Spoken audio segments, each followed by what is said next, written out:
So the vast majority of the time, when people think about home invasions, they generally think about kicking the door. We always tried to stay away from kicking doors, and it's like the very worst way to do it. One, because you have no idea what's behind the door.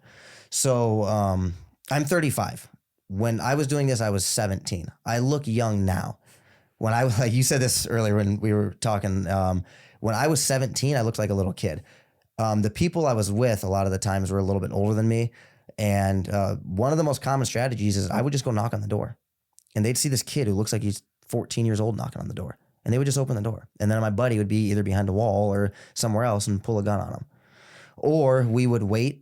We would sit out front, like if it's an apartment complex or a house, we'd sit out front and we'd wait for them to come outside and smoke a cigarette. And then we'd walk by and say, "Hey, do you have a lighter?" And when they'd go to reach for a lighter or tell us no, we just pull a gun on them. It's the last thing they're expecting.